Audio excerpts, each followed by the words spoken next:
Lo peor no fue verlos. Lo peor fue escucharla a ella reírse mientras se bajaba las medias. Eso fue lo primero que vi cuando abrí la puerta del trastero, en casa de su amiga Clara. No sabía por qué estaba allí, ni qué esperaba encontrar. Solo que el coche de mi marido estaba mal aparcado y alguien del vecindario se había quejado en el grupo de WhatsApp de la comunidad. Clara vivía justo al lado.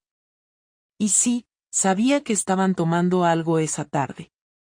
Pero no esperaba que la puerta del trastero estuviera entreabierta. Ni que sonara música bajita. Ni que escuchara esa risa tan suya, tan estúpidamente nerviosa. Y tampoco esperaba ver a mi marido con los pantalones bajados hasta las rodillas, intentando cerrarle el sujetador a Clara. Como si aquello fuese una comedia romántica, y no el desastre absoluto de mi vida. Me quedé paralizada. Literalmente. Ni grité, ni lloré, ni dije nada. Solo cerré la puerta muy despacio y salí de allí caminando. Me fui al coche, lo arranqué, y conduje sin rumbo durante casi una hora. No encendí la radio. No llamé a nadie. No entendía lo que acababa de pasar. No me cabía en la cabeza. Y no estoy hablando como una víctima. Porque esa escena, esa imagen de mi marido follándose a Clara en un trastero con olor a pintura y lejía, no fue el principio de todo. Fue, simplemente, el recordatorio de que todos traicionamos, tarde o temprano. Yo ya lo había hecho antes. 3 semanas antes, para ser exacta. Y lo peor es que ni siquiera me sentí mal por ello. Lo que pasó después fue una cadena de errores, silencios y reacciones que ninguno de los dos supo manejar. Volví a casa tarde aquella noche, no porque no supiera a dónde ir, sino porque me daba vergüenza ver su cara. No por lo de Clara, sino porque tenía miedo de que se diera cuenta. Miedo real. No sabía si ya lo sospechaba, si me estaba esperando con preguntas o con indiferencia. Lo único que quería era no hablar. Pero cuando llegué, él estaba en el sofá, con una manta sobre las piernas, una cerveza medio vacía y la tele encendida, sin volumen.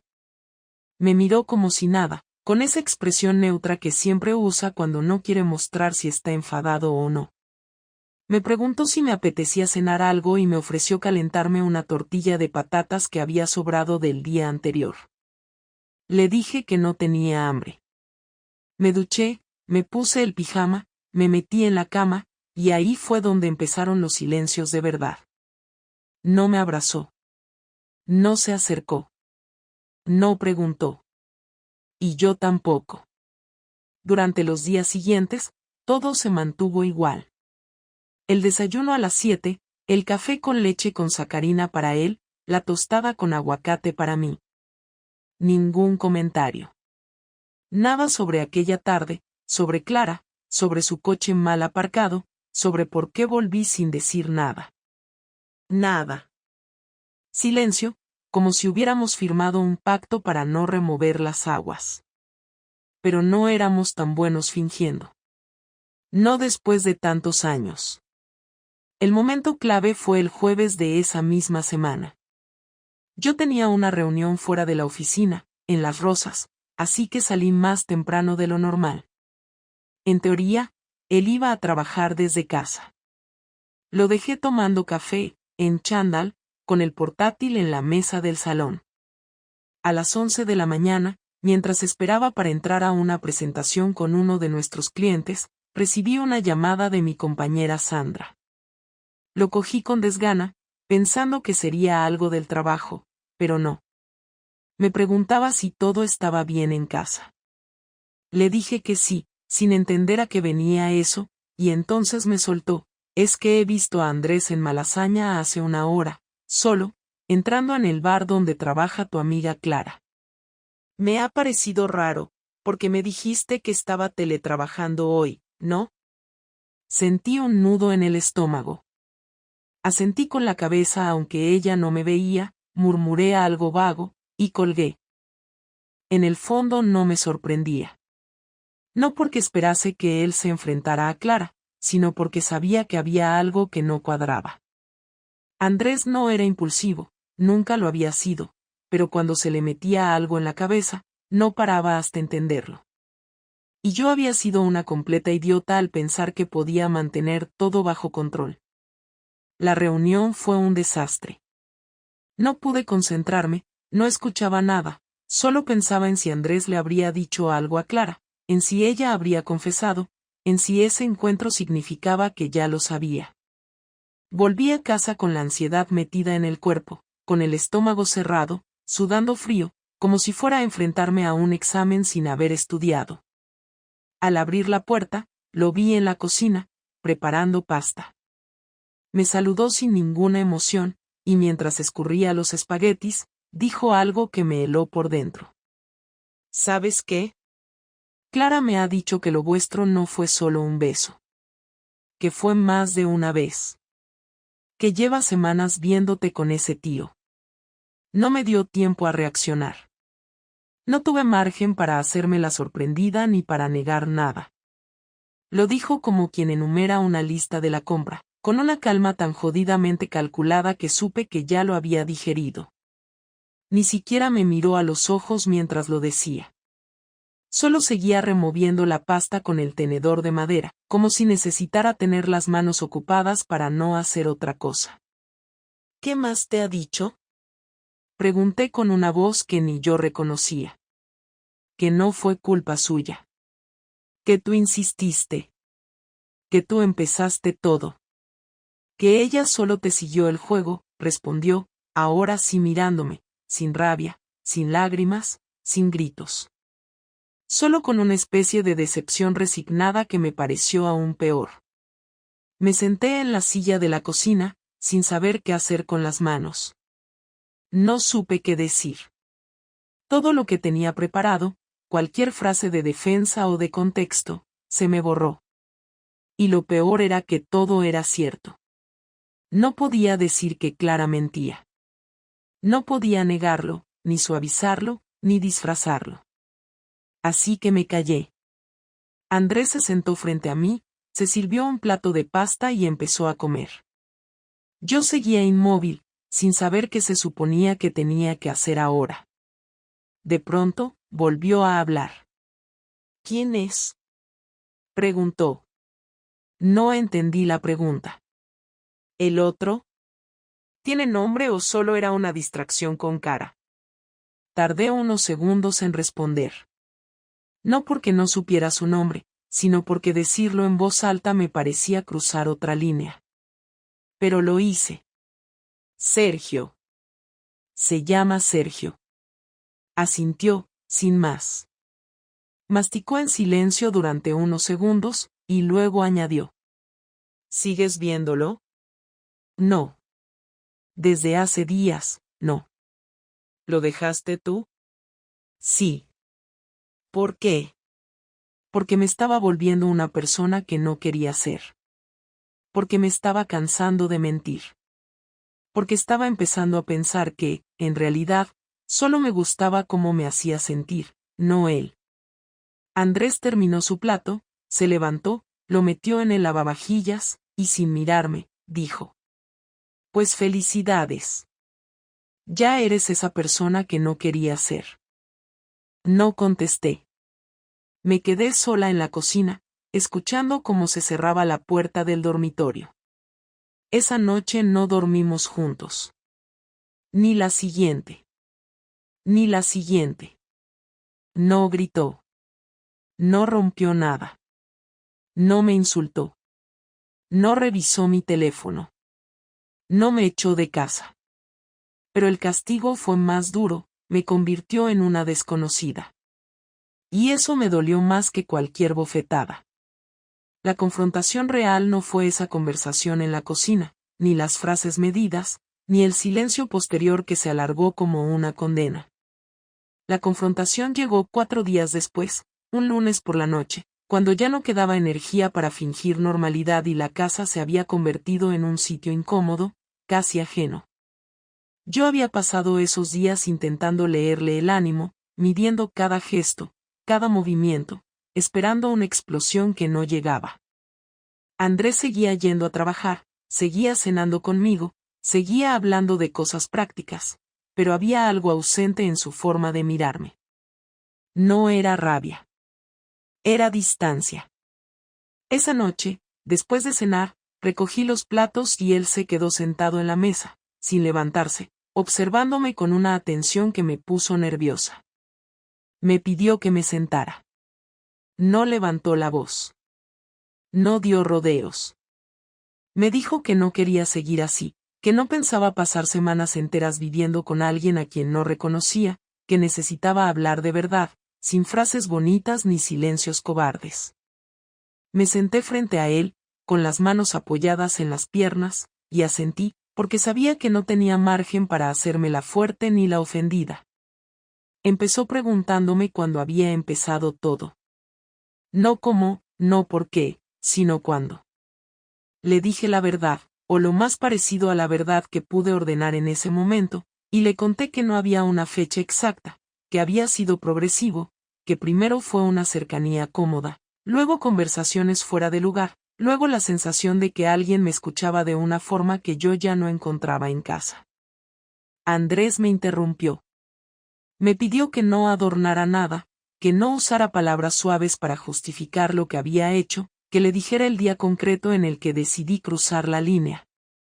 Me quedé callada unos segundos, respiré hondo, y le dije que había sido un martes, después de una comida de trabajo, cuando acepté irme con Sergio a su casa sabiendo perfectamente que no iba a ser solo hablar. Andrés apoyó los codos en la mesa y se pasó las manos por la cara, como si ese detalle concreto le doliera más que todo lo anterior.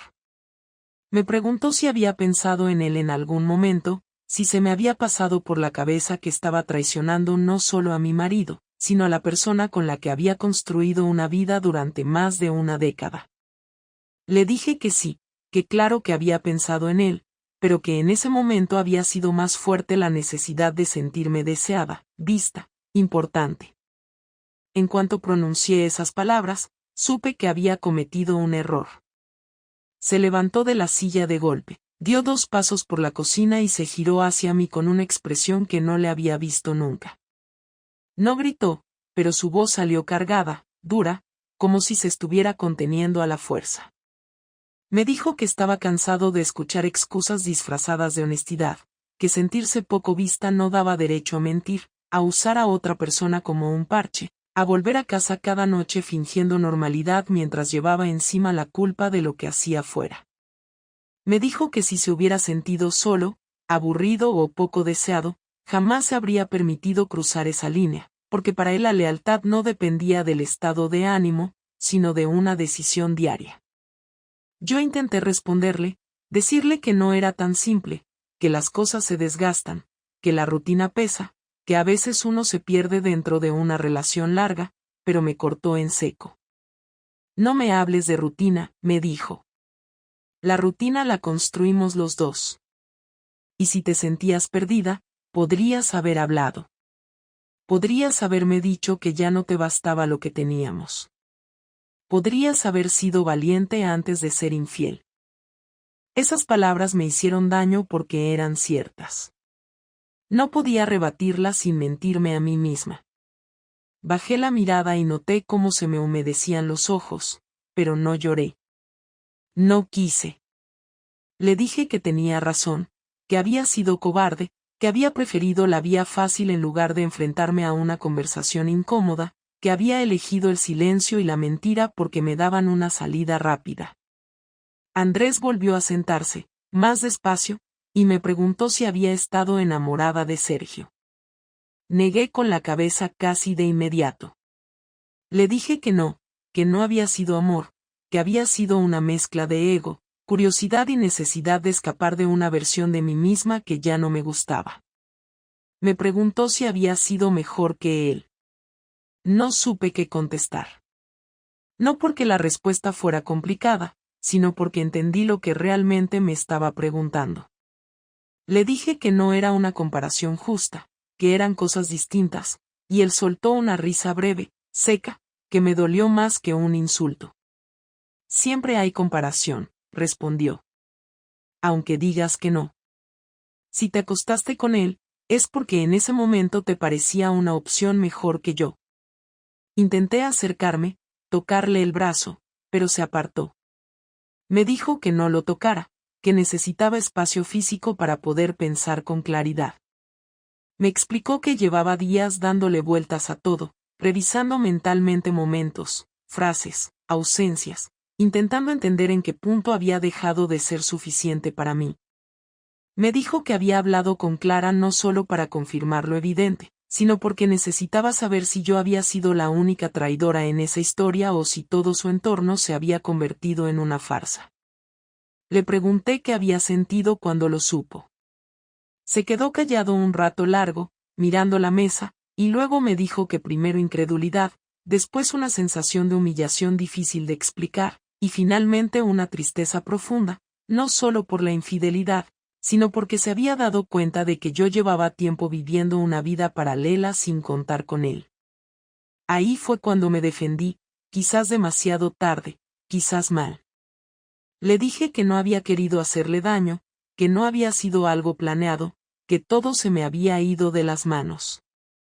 Él negó con la cabeza y me dijo que eso era lo que más le enfadaba, que siempre había pensado que yo era una persona responsable, consciente de sus actos, y que escucharme hablar como si hubiera sido una víctima de las circunstancias le resultaba decepcionante. Me dijo que cada mensaje, cada encuentro, cada mentira había sido una elección, y que tenía que asumirla sin esconderme detrás de explicaciones cómodas. Sentí vergüenza. Una vergüenza densa, incómoda, que me apretaba el pecho. La conversación duró horas. Hablamos de nosotros, de lo que habíamos sido, de lo que ya no éramos. Hablamos de sexo, de distancia, de expectativas no cumplidas, de cómo poco a poco habíamos dejado de preguntarnos cosas importantes. Yo lloré en algún momento, él no. Me dijo que no sabía si podía volver a confiar en mí, que no tenía una respuesta clara sobre el futuro, pero que tampoco estaba dispuesto a pasar página como si nada hubiera pasado. Me dijo que necesitaba ver hechos, no promesas, que las palabras ya no le bastaban. Cuando nos fuimos a la cama, cada uno ocupó su lado, sin tocarnos, sin despedirnos. Antes de apagar la luz, me dijo algo que todavía me pesa. Lo que más me duele no es que te acostaras con otro, dijo. Lo que más me duele es que, mientras yo seguía aquí, tú ya te habías ido. Y en ese momento entendí que, pasara lo que pasara después, nada volvería a ser igual. La venganza no llegó de golpe ni con gritos, y eso fue lo que más me descolocó, porque yo seguía esperando una reacción impulsiva, algo que pudiera identificar como castigo inmediato, algo contra lo que defenderme o al menos anticipar. Andrés no funcionaba así. Durante una semana entera después de aquella conversación, mantuvo una calma extraña, casi clínica, que me hizo pensar que estaba procesándolo todo o que simplemente había decidido pasar página en silencio. Seguíamos viviendo bajo el mismo techo, compartiendo horarios, usando el mismo baño, cruzándonos en el pasillo sin rozarnos, y esa normalidad forzada me daba una falsa sensación de tregua. Yo intentaba ser correcta, transparente, incluso solícita, le decía a dónde iba, con quién quedaba, a qué hora volvería, como si ese exceso de información pudiera compensar todo lo que había ocultado antes. Él escuchaba, asentía, no preguntaba más, y eso me ponía más nerviosa que cualquier reproche. No sabía que, mientras yo intentaba recomponer algo con palabras y gestos torpes, él estaba tomando decisiones concretas. Me enteré un viernes por la tarde, cuando llegué a casa antes de lo previsto y encontré el salón distinto. No había muebles fuera de sitio ni nada roto, pero faltaban cosas. El portátil de Andrés no estaba en su sitio habitual, tampoco algunos libros, ni la carpeta azul donde guardábamos los papeles importantes de la casa. Me senté en el sofá con una sensación de alarma que no supe explicar. Cuando él llegó, lo enfrenté directamente, sin rodeos, porque ya no tenía fuerzas para juegos mentales. Le pregunté qué estaba pasando. Se quitó la chaqueta con calma, Dejó las llaves en el cuenco de la entrada y me dijo que se había llevado algunas cosas a casa de su hermano, porque necesitaba un espacio propio y porque no pensaba seguir viviendo como si nada mientras yo decidía quién era y qué quería. Le dije que eso no era justo, que habíamos hablado de intentar arreglar las cosas, que no podía tomar decisiones así sin contar conmigo. Me miró con una mezcla de cansancio y determinación que me dejó clara una cosa: ya no estaba pidiendo permiso. Esa misma noche me dijo que había hablado con un abogado. No para divorciarse de inmediato, según sus palabras, sino para informarse, para saber cuáles eran sus opciones y para protegerse en caso de que todo terminara mal. Aquello fue un golpe seco. No porque no lo viera venir, sino porque entender que había pasado de la fase emocional a la fase práctica me colocó en una posición de inferioridad que me hizo sentir vulnerable por primera vez. Le pregunté si pensaba dejarme sin nada, si esa era su idea de venganza. Me respondió que no buscaba venganza, sino equilibrio, y que durante años había confiado ciegamente en mí sin plantearse escenarios alternativos, algo que ahora no iba a repetir. Me explicó que había separado parte de sus ahorros en una cuenta a su nombre, que había cambiado algunas contraseñas y que había pedido copia de ciertos documentos por si los necesitaba más adelante. Todo legal, todo frío, todo perfectamente calculado. Pero lo que de verdad me destrozó no fue lo económico ni lo material. Fue lo social. El lunes siguiente, sin avisarme, llamó a mis padres. No para humillarme ni para contar detalles morbosos, sino para informarles de que nuestro matrimonio estaba en crisis porque yo había sido infiel. Así, sin adornos, sin dramatizar. Mi madre me llamó esa misma noche, llorando, preguntándome si era verdad, si había hecho algo tan estúpido, como había podido tirar por la borda una relación de tantos años. Mi padre no me llamó. Me mandó un mensaje escueto diciendo que estaba decepcionado y que necesitaba tiempo para hablar conmigo. Sentí una mezcla de vergüenza y rabia, porque una parte de mí sabía que Andrés tenía derecho a contar su versión, pero otra parte no podía evitar sentir que me estaba exponiendo de una forma deliberada, que estaba quitándome el control del relato. Al día siguiente, supe que no se había quedado ahí. Había hablado con algunos amigos comunes, los más cercanos, los que solían venir a casa a cenar, los que habían brindado por nosotros en aniversarios y cumpleaños. No les contó detalles explícitos, no mencionó nombres ni situaciones concretas, pero dejó claro que yo había mantenido una relación con otra persona mientras seguía casada con él. Empecé a notar el cambio casi de inmediato. Mensajes que antes llegaban con normalidad se volvieron más distantes. Invitaciones que se cancelaban sin explicación. Silencios incómodos en grupos de WhatsApp. Miradas distintas cuando coincidíamos en algún sitio. Me di cuenta de que Andrés no estaba intentando que me odiaran, pero sí estaba dejando que las consecuencias sociales de mis actos hicieran su trabajo sin interferir. Una noche, ya entrada la semana, lo enfrenté de nuevo. Le dije que estaba yendo demasiado lejos, que no tenía derecho a poner a todo el mundo en mi contra, que aquello no era justicia, sino castigo. Me escuchó sin interrumpirme y luego me dijo algo que todavía resuena en mi cabeza. Me dijo que durante semanas había sido él quien se había sentido ridículo, expuesto, pequeño, sabiendo que yo compartía intimidad con otra persona mientras él seguía cumpliendo con su papel de marido fiel delante de todos. Me dijo que no estaba inventando nada, que no estaba exagerando ni difamándome, que simplemente estaba dejando de protegerme, algo que había hecho de forma automática durante años. Me explicó que había pasado demasiado tiempo cuidando mi imagen, justificándome incluso cuando no hacía falta, y que ahora necesitaba dejar de hacerlo para poder recomponerse. La venganza más dura llegó poco después, cuando me pidió que me fuera de casa durante un tiempo. No como una expulsión violenta ni con amenazas, sino como una decisión firme. Me dijo que necesitaba estar solo en ese espacio, que la casa se había convertido en un sitio cargado de tensión para él, y que, dado que había sido yo quien había roto el pacto básico de la relación, consideraba justo que fuera yo quien se marchara temporalmente. Me ofreció alternativas prácticas, me dijo que podía quedarme en casa de alguna amiga o alquilar algo pequeño durante unas semanas, y que él seguiría pagando su parte de los gastos comunes mientras tanto. Me sentí humillada. No por tener que irme, sino por la lógica impecable con la que lo planteó, dejándome sin argumentos que no sonaran a victimismo.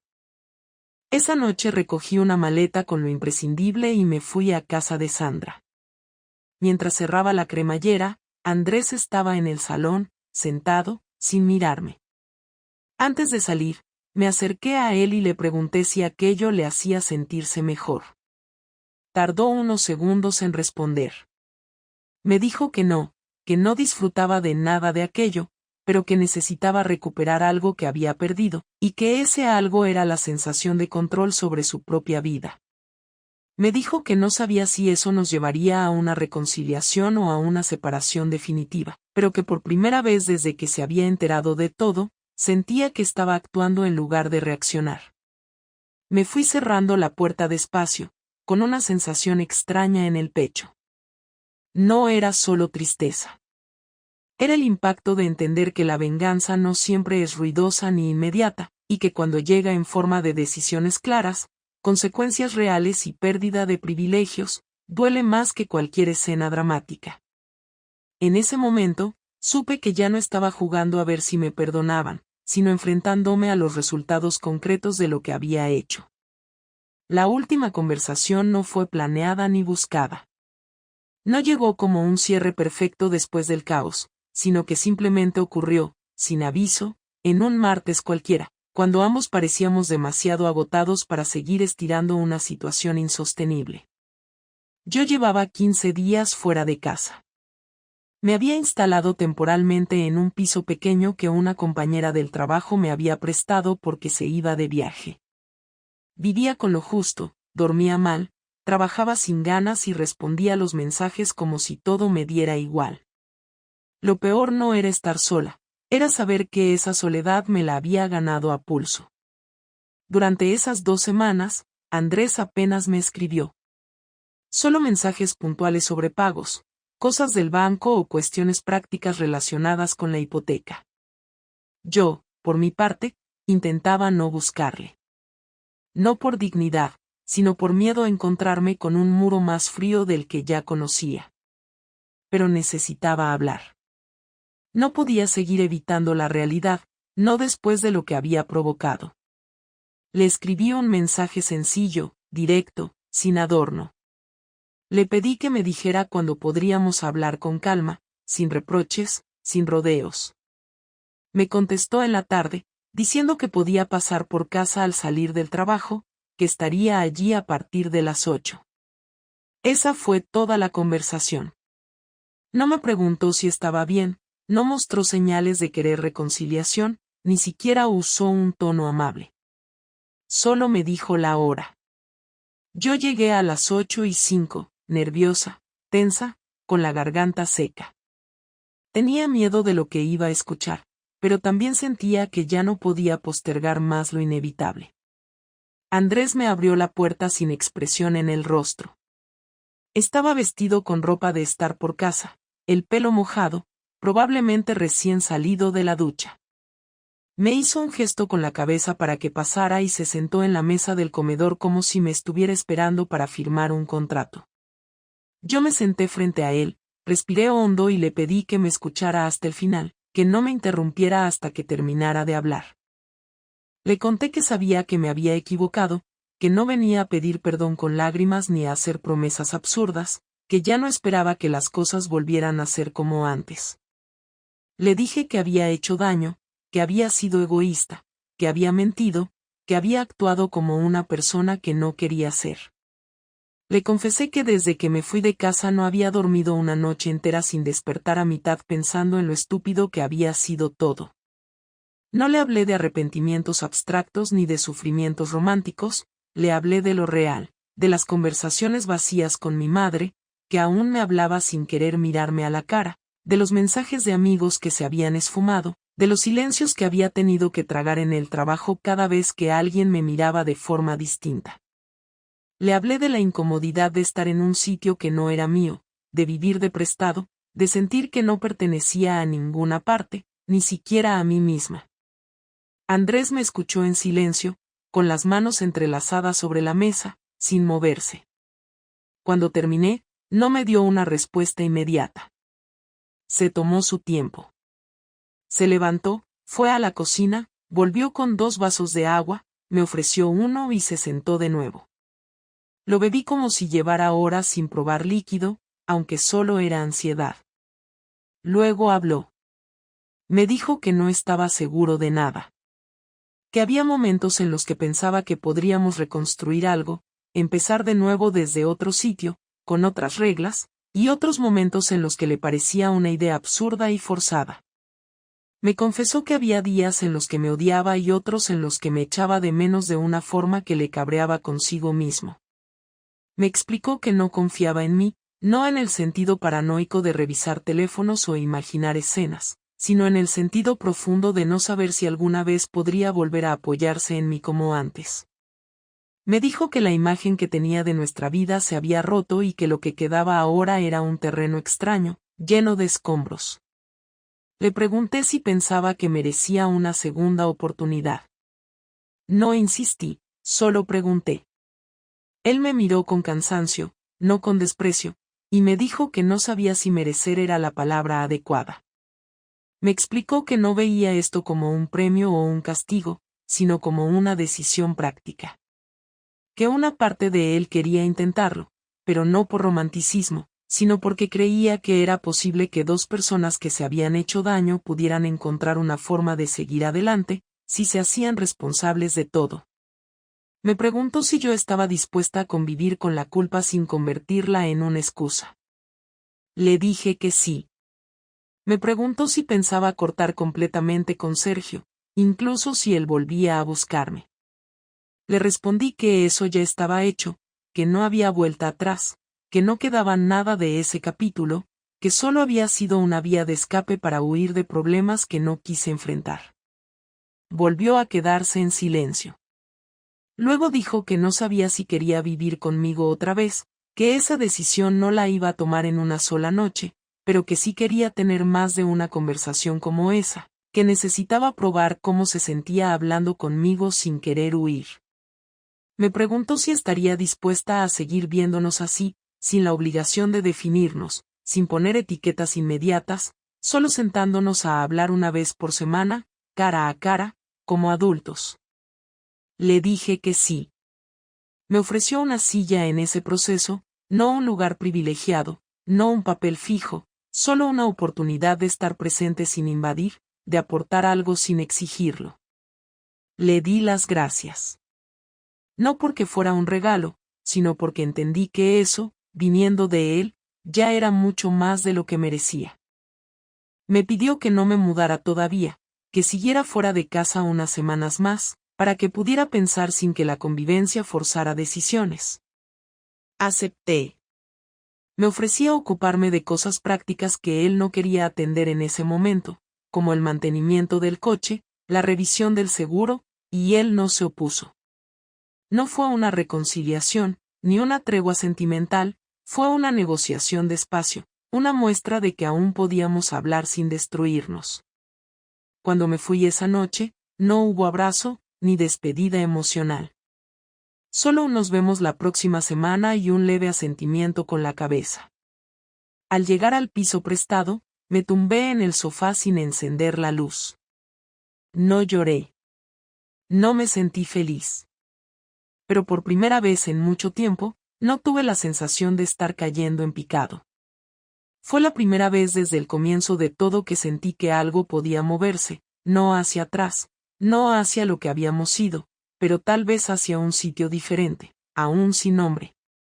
Y aunque no sabía si ese lugar sería compartido o no, me bastaba con saber que aún existía la posibilidad de construir algo fuera del desastre. Nunca hubo una decisión oficial, ni una conversación final que cerrara todo con claridad. Las semanas siguientes a nuestra última charla estuvieron marcadas por encuentros puntuales, algunas comidas en silencio, otras con charlas más largas, Y una rutina nueva que ya no se parecía en nada a lo que habíamos vivido durante los años de matrimonio, pero que tampoco era algo completamente roto. Él seguía viviendo en casa, yo seguía fuera, y de vez en cuando compartíamos una sobremesa sin conclusiones, como si los dos quisiéramos comprobar si todavía podíamos tolerar la presencia del otro sin hundirnos en reproches. No nos acostamos. No hubo intentos forzados de intimidad, ni gestos físicos fuera de lugar. Era todo verbal, distante, y al mismo tiempo honesto. Andrés parecía menos enfadado, pero más agotado. Yo, en cambio, empezaba a estar más tranquila, pero también más insegura. No por el futuro inmediato, sino por lo que venía después, si es que venía algo. Cada vez que salía de su casa, me iba con la sensación de haber ganado algo mínimo, pero también de estar perdiendo tiempo, energía, años. Era como si estuviéramos alargando algo que ya no tenía base sólida, pero sin atrevernos a reconocerlo. Un viernes por la tarde, cuando quedamos para hacer algunas gestiones bancarias que teníamos pendientes, Andrés me pidió que lo acompañara después a caminar un rato por el barrio. Acepté. Fuimos hablando de temas menores, cosas administrativas, comentarios sobre el trabajo, y en un momento dado me dijo que había estado viendo pisos pequeños por su cuenta, no porque quisiera mudarse ya, sino porque quería saber si se sentía bien al imaginarse solo en otro sitio. Me preguntó si yo había hecho lo mismo. Le dije que sí, que había empezado a mirar sitios donde quedarme más tiempo, porque el piso prestado no era una solución permanente y porque también necesitaba mi espacio. Asintió, sin molestarse, como si ya esperara esa respuesta. Caminamos otro rato sin decir mucho. Al llegar a una plaza donde solíamos ir a leer los fines de semana, nos sentamos en un banco, y fue ahí donde me dijo que ya había tomado una decisión. No lo dijo con solemnidad ni con tono dramático, simplemente lo soltó como si ya hubiera pasado la etapa de darle vueltas. Me dijo que había decidido separarse oficialmente, no por venganza ni por orgullo, sino porque sentía que lo que teníamos había cambiado de forma irreversible. Me explicó que, aunque valoraba los intentos que habíamos hecho por reconstruir algo, no lograba vernos juntos a largo plazo sin pensar todo el tiempo en lo que habíamos sido, y que vivir con esa comparación constante le parecía injusto para los dos. Me dijo que no quería pasar los próximos años en una relación donde tuviera que perdonar algo tan grande todos los días, y que prefería empezar desde cero en otro sitio, sin cargas, sin dudas, sin ese peso que ahora sentía cada vez que me miraba. No intenté convencerlo de lo contrario. No supliqué. No hice preguntas. Solo le pedí que me explicara si lo había pensado solo o si había hablado con alguien más. Me dijo que había ido a terapia, que había empezado unas sesiones hacía un mes, y que eso le había ayudado a poner orden a sus ideas. Me dijo que no lo había contado antes porque no quería influenciar mi comportamiento con expectativas falsas. Me pareció justo. Luego hablamos de lo práctico. De los papeles, del reparto de bienes, de lo que haríamos con la casa. Quedamos en que la pondríamos a la venta y dividiríamos el dinero. Acordamos no meter abogados si no era necesario, y que cada uno buscaría un lugar nuevo para vivir lo antes posible. Le pregunté si quería que cortáramos toda comunicación durante un tiempo. Me respondió que no, que prefería que todo fuera gradual, civilizado, sin dejar cabos sueltos. Después de esa tarde, todo se movió más rápido. En 3 semanas pusimos el piso en venta, recogimos nuestras cosas, firmamos documentos y cerramos cuentas conjuntas. No hubo escándalos. No hubo drama. Nos convertimos en 2 personas resolviendo un asunto pendiente. Cuando llegó el día de vaciar la casa, nos cruzamos por última vez en lo que había sido nuestro salón. Él llevaba una caja con sus libros, yo una bolsa con algunos marcos de fotos. Nos miramos unos segundos. Le dije que esperaba que le fuera bien. Me respondió que esperaba que yo también me encontrara, y que esta vez no fuera a costa de nadie más. Nos dimos la mano. no un abrazo.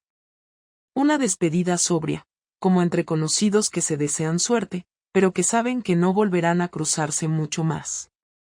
Al cabo de un mes, firmamos el divorcio. Fue en una mañana gris, en una oficina pequeña, con un funcionario que no levantó la vista del papel. Yo salí antes que él. Me fui caminando sin rumbo, sin saber si sentirme aliviada o derrotada. No lloré, no llamé a nadie, solo pasé el resto del día en silencio. Por la noche, hice una lista. No una lista de cosas que quería cambiar ni de objetivos, sino de cosas que había aprendido, aunque me costara admitirlas. Aprendí que no basta con sentirse insatisfecha para romper una vida entera sin consecuencias. Aprendí que el deseo de ser vista o valorada no justifica el daño a otra persona que confió plenamente. Aprendí que el silencio, las omisiones y las medias verdades son formas activas de traicionar. Aprendí que el perdón no es automático y que muchas veces no llega, por mucho que uno lo busque. Aprendí que una relación no se destruye solo con una infidelidad, sino con todo lo que la rodea, el desprecio, la cobardía, la falta de responsabilidad. No me siento orgullosa de nada. No salí de esto mejor persona ni con una idea romántica de la libertad. Salí con menos cosas, con menos certezas y con la conciencia de haber roto algo que no se recupera. Pero también salí con la voluntad de no repetir lo mismo. De no mentir, de no callar, de no buscar afuera lo que no me atrevo a reclamar adentro. Andrés no volvió a buscarme. Yo tampoco a él. A veces pienso que eso es lo más honesto que hemos hecho el uno por el otro desde que todo empezó. Cada uno está rehaciendo su vida por separado. Yo sigo en un piso pequeño, sola, con trabajo estable y una rutina distinta. No tengo pareja, no tengo grandes planes, pero tengo tiempo. Tiempo para entender cómo llegué hasta ahí, y qué tipo de mujer quiero ser de ahora en adelante. Y si algún día me preguntan si me arrepiento, diré que sí, pero no solo de haberle sido infiel. Me arrepiento de haber esperado tanto para hablar, de haber guardado incomodidades hasta que se pudrieron. Me arrepiento de no haber cuidado lo que teníamos cuando aún era posible salvarlo. Porque hay errores que no se arreglan con buenas intenciones ni con palabras bonitas. Hay errores que simplemente te enseñan, tarde y con dolor, quién eras y quién ya no puedes volver a ser.